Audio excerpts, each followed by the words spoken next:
Howdy gamers, old gamer guy here. Welcome to another first hour impressions video. This is the game that I expected to be playing last week, and then the Oblivion remaster dropped out of nowhere, but never mind that.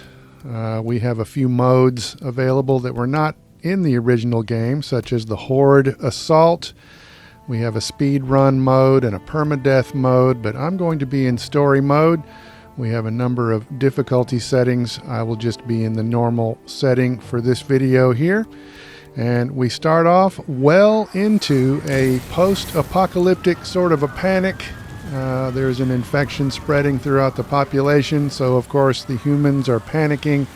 And unfortunately, the main character's wife has been stabbed. She's burning out. The knife must have nicked her kidney or something. She's turning septic. Deke, the main character, and his buddy Boozer, they were buddies in a motorcycle club, and they get Deke's wife onto the helicopter. We'll see you soon, baby. But then it's 2 years later, and here we are in the lovely Pacific Northwest. They were in a motorcycle gang before all of this, and so they are still enjoying the open road, but unfortunately they just found one of their friends. Leon did this.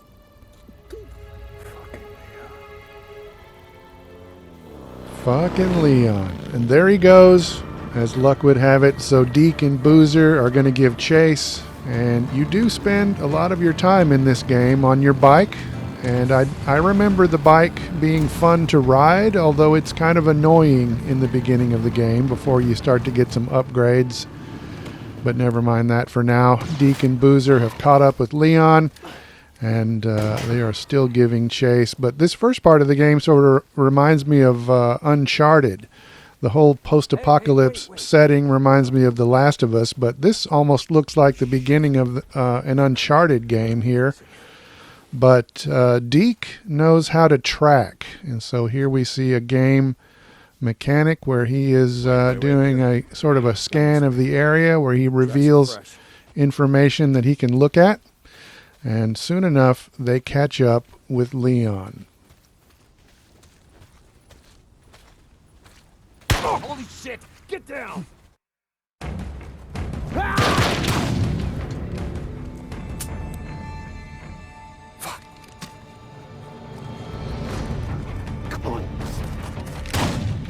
Tell me that doesn't look like Uncharted, but never mind that. Leon has been injured. Deke and Boozer catch up to him. He hands over some information about his stash, but Deke decides to take him out anyway. I understand the frontier justice thing and all that, but it's not the most heroic introduction to the characters, I would say. Tuck's gonna need something for the bounty.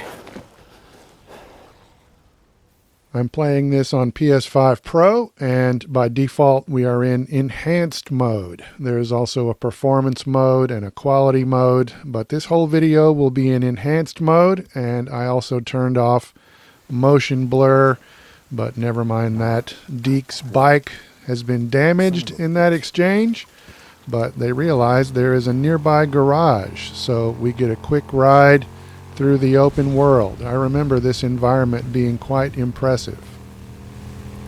Hold on, something's blocking the road. Careful. I saw a setup like this a couple days ago. A bunch of rippers blocked the road with an old truck. Oh man, you worry too much. There's nobody out here but us. Let's get this vehicle out of the way, and then we'll get back to camp, and we'll kick back, and we'll talk about the old times, and it's going to be a relaxing evening, man. You worry too much, dude. You need to relax. Oh shit.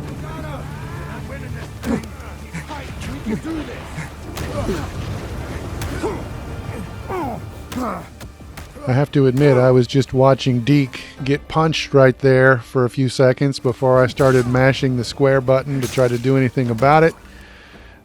Pressing the attack button makes Deke attack with his knife, and we have a fairly standard third-person combat system here. I'm not going to implement it very smoothly, but you can switch between targets with the analog stick and then just by hitting attack. But you can see it's all very well animated.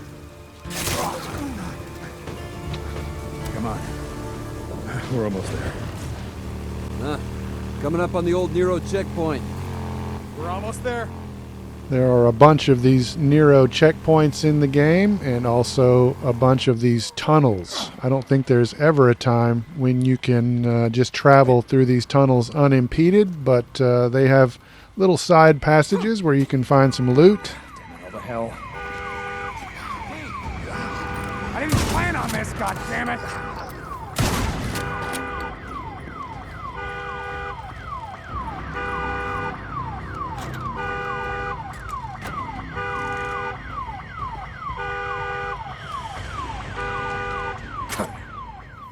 Noise will obviously attract the creatures if you're not careful.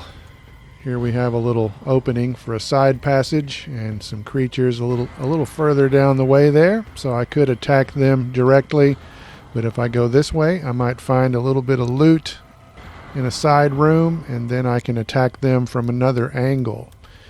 A little further down the tunnel we have a nest, and here you can see the radial menu where you do your inventory management and also your crafting. It's all pretty smooth, although you don't get a cool animation like you do with The Last of Us when Joel or Ellie uses their backpack.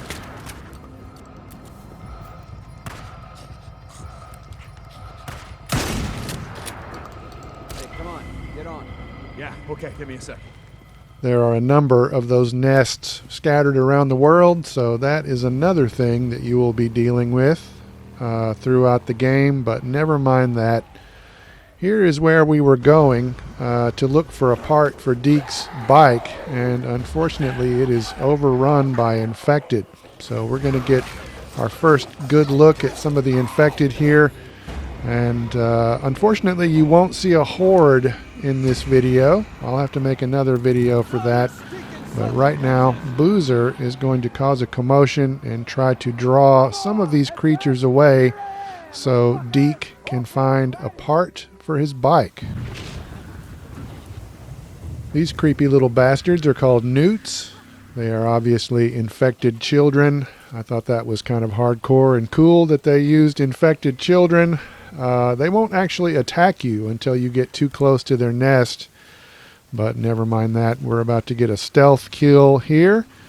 You can sneak up behind things and hit triangle for a stealth kill, and once again you can see that all of this is well animated. You can see in the lower right hand corner we get an indicator of where the enemies are.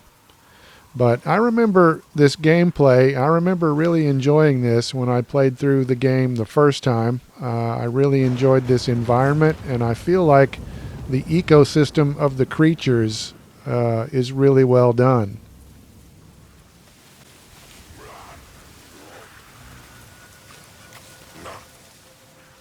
I enjoy this type of gameplay. It always reminds me of Metal Gear. I always like to mess around with AI and try to manipulate the AI and outsmart the AI, but never mind that. Here we are doing some looting. You could see I did a quick scan of the area, and then that revealed the locations of some items.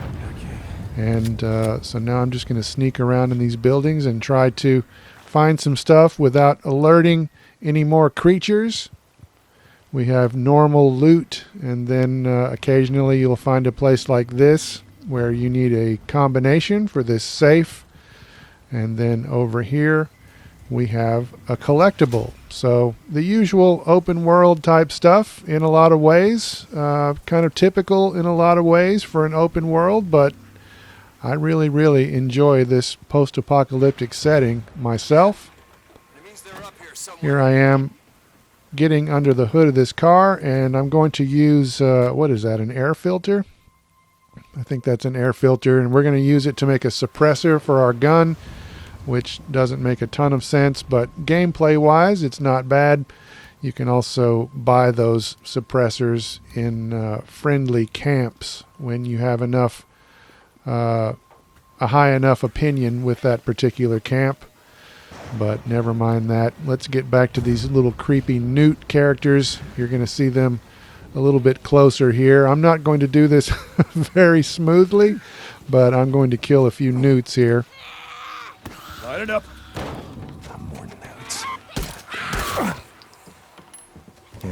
That's right.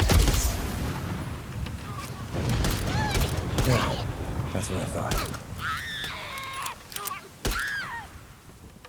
The suppressor durability is already down to 60%, so obviously those things wear out over time, and your melee weapon will wear out over time. But never mind that. Look at this environment. I remember this environment of this game impressing me on PS4, so I expect that I will be impressed again with the PS5 version, even though I'm not sure it's a huge upgrade over the PS4 version. It still looks very nice, though.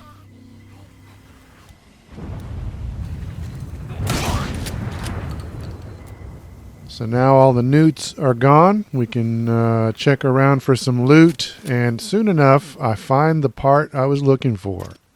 Boozer, you there? I found the part. I'm heading out to the highway. Deep cut. Rippers! Rippers! No, no, no! Ah! Oh! Ah, shit! Rippers. Boozer? Boozman? God damn it. I'll be right there, buddy. Just doing a little looting here, and then I'll be right there to give you a hand. And oh, that was an unfortunate choice of words, I guess.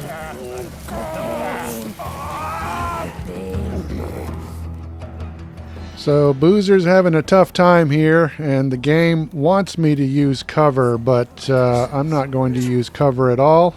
I'm just going to run in and use Boozer's shotgun. The game also told me that I can shoulder swap. I'm not going to bother to do that either. I'm just going to blow these bald cult members away and then help out my buddy here. But unfortunately, there is an approaching horde, and that is the only horde you're going to see in this video, unfortunately. I'll make another video soon and show you some of that gameplay. But right now, Boozer's arm is messed up, and we need to just get the hell out of there. Okay. Get on the bike! Oh, shit! Go, go! Fucking rippers! Dealing with the hordes is definitely a major part of the game, so I will make a video for that later, but never mind that. We are at home, sweet home. This is our fortified location, and this has some respawning loot, so it's good to come back here every once in a while to pick up some of that. But also, we have a gun locker here, and these gun lockers are scattered around the map. I think a lot of times they're in those Nero checkpoints, but when you find one of these, you can equip whatever weapons you have unlocked.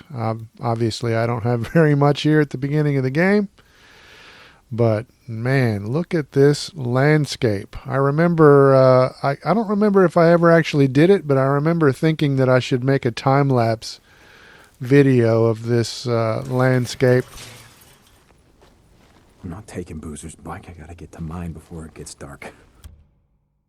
Now the game's telling me how to craft bolts for my crossbow. This game obviously has some light survival, some light crafting type elements to it, but none of it gets annoying in my opinion. What the hell? Boozer, are you awake? Yeah, Deke. What's up? I just saw someone sneaking around the safe house. What the hell? What's he doing? No idea. I'm gonna follow him, see if there's some more where he came from. Deacon out. Okay, so it's starting to get dark, and there was a mysterious figure that we need to follow, and I follow him all the way back to this camp, and now we have a few marauders to take out. It's telling me how to mark my enemies. Once again, this reminds me of Metal Gear. I always enjoy this type of gameplay.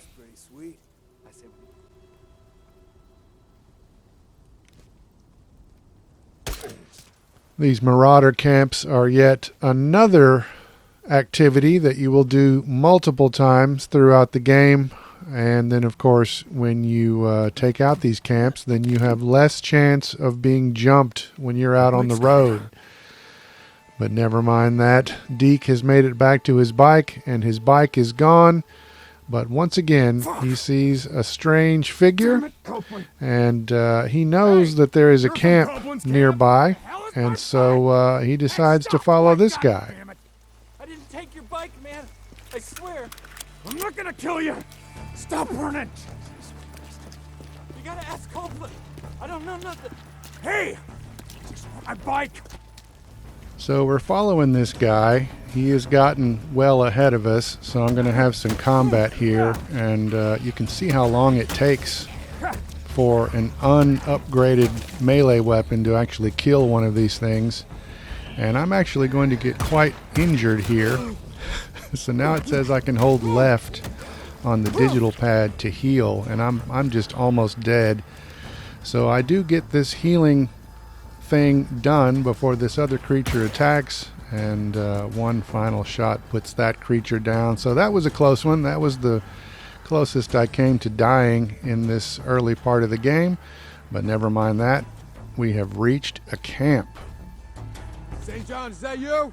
Some son of a bitch stole my bike. Don't know nothing about that. You gotta go talk to men. Okay. Yeah, that's where I'm headed. There are several of these places scattered around the map, and you have to kind of build up your reputation with them to get the full use of their facilities, but they have various shops where you can sell and buy things and turn in bounties to raise some cash. And then over here we have a mechanic to work on the bike, and those bike upgrades are something you're probably going to want to prioritize early on. At least that's how I remember it. Here are the various skills you can upgrade, and I'm not going to show you all of these. I actually have a point to spend, but I didn't realize it when I was looking at these screens, so I didn't actually buy a skill point right there. But we have reached the end of my first hour of play, and of course I made a video like this for the PS4 version, and I liked the game back then as well. I do want to repeat though that the bike is kind of annoying in the very beginning until you get some upgrades for the durability and the gas tank and stuff like that. But I enjoy this gameplay. I enjoy zombie games or infected games in general, and I think this is a good one. I think this is a really impressive looking open world, and it's fun gameplay. The story is okay. I think the writing is not all that great, and so the characters are sort of annoying sometimes. But overall, I do enjoy this game. I hope you have enjoyed this video. For now, as always, thanks for watching.